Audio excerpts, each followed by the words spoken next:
नाही, धर्म नाही, पंथ नाही, काही नाही.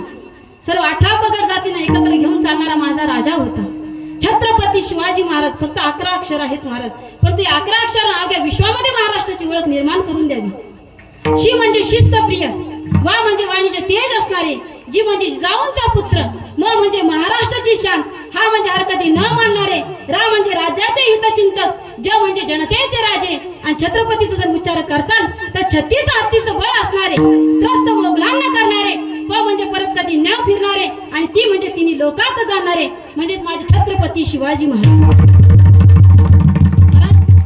आवडलं तरच टाळ्या द्याकडे, अशा मरलवून टाळ्या नको. टाळ्या द्यायच्या तर चांगल्या टाळ्या द्या, नाही तर देऊच ना. विठाला विठाला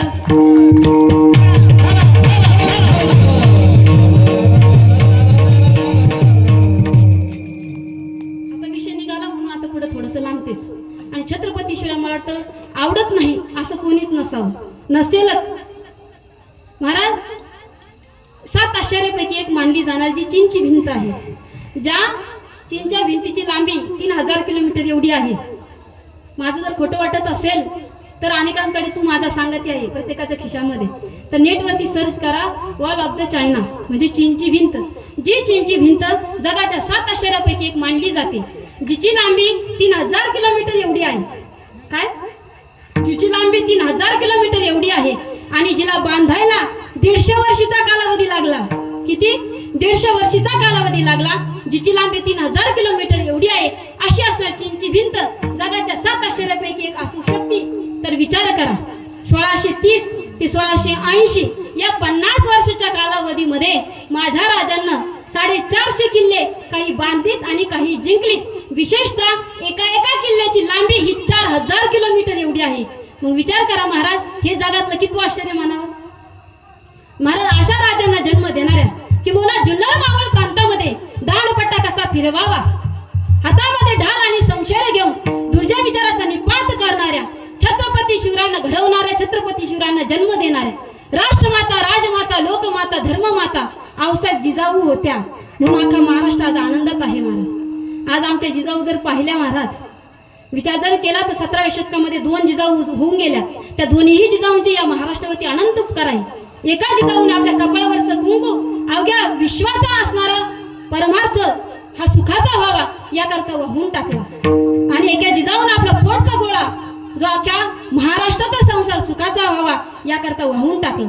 अशा 2 जिजाऊ या महाराष्ट्राच्या मातीमध्ये होऊन गेल्या, आणि त्या दोन्ही जिजाऊंचं जर आम्हाला स्मरण होत नसेल तर आम्हाला महाराष्ट्रामध्ये राहण्याचा काही एक अधिकार नाही. म्हणून विठाला विठाला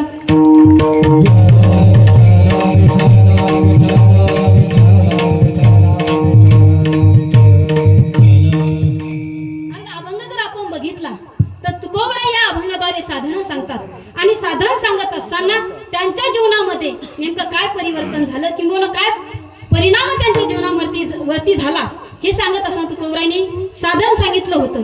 सदा नाम घोष, सदा हरी कथा, आणि त्याचा असणारा परिणाम तर त्याने सदा चित्ता समाधान.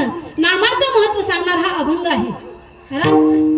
वारकरी संप्रदायाचा लिखित नाही परंतु अलिखित असा असणारा हा नियम आहे. मामासाहेब दांडेकरांचा असेल की प्रातस्मरणीय स्वानंद सुख निवासी सद्गुरू जोग महाराज यांचा हा अलिखित असा असणारा नियम जो वारकऱ्यांकरता घालून दिलेला आहे की पहिल्या दिवशी नामपर प्रकरणावरती किंवा भगवंताच्या नामाचं असणारं फळ नेमकं जीवनामध्ये काय प्राप्त होऊ शकतं यावरती प्रतिपादन करणारेच अभंग पहिल्या दिवशी घ्यावेत असा असणारा हा नियम आहे. आणि त्या नियमाला धरून आजचा पहिला दिवस आहे म्हणून आजच्या पहिल्या दिवशी कीर्तन रूपी सेवेकरता निवडलेला अभंग तुकोबरायांचा जो नामपर प्रकरणातील आहे तो घेतलेला आहे. यावर तुकोबराय नामाचं महत्व सांगतात. महाराज साधारणतः बघा, जीवन जगत असताना नावाला किती महत्व आहे. तुमचं माझंच बघा, नावाला किती महत्व आहे. ज्ञानोबराय बोलतात, उपजल्या बालकाशी नाम नाही तयापाशी, ठेवलेली नावे ओदेत उठी. प्रत्येक जन्माला येतो त्यावेळी त्याला नाव नसतं, परंतु जन्माला आल्यानंतर त्याचं नामकरण केलं जातं, कारण नामाला महत्व आहे. महाराज प्रत्येक व्यक्ती, प्रत्येक माणूस हा त्याच्या नावावरून ओळखला जातो. बरं तेही जाऊन द्या, प्रत्येक जण इथे शाळेत गेलेलाच असावा, बरोबर ना.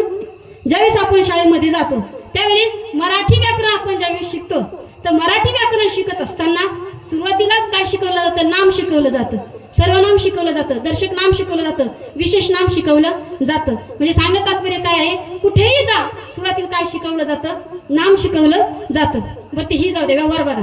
महाराज तुमचं लग्न झालेलं आहे ना? हां, तुमच्या लग्नामध्ये नाव घेण्याची प्रथा होती का? होती ना? हां महाराज, पहिल्या काळी नाव घेण्याची प्रथा होती. उखाण्यात नवरी नाव घ्यायची. आणि महाराजांना आताही हसू आलं. यावरून असं गृहीत धरा की पहिल्या काळामध्ये ज्यावेळी नवरी वराचं नाव ही उखाण्यामध्ये घ्यायची, त्यावेळी महाराज त्या नवरदेवाला अगदी आनंदाच्या उफळ्या फुटायच्या. महाराज खरे ना बाबा, आनंद होता त्या काळी. परंतु आज हा आनंद राहिला नाही. याचं कारण असं आहे महाराज, लव्ह मॅरेज, बरोबर ना?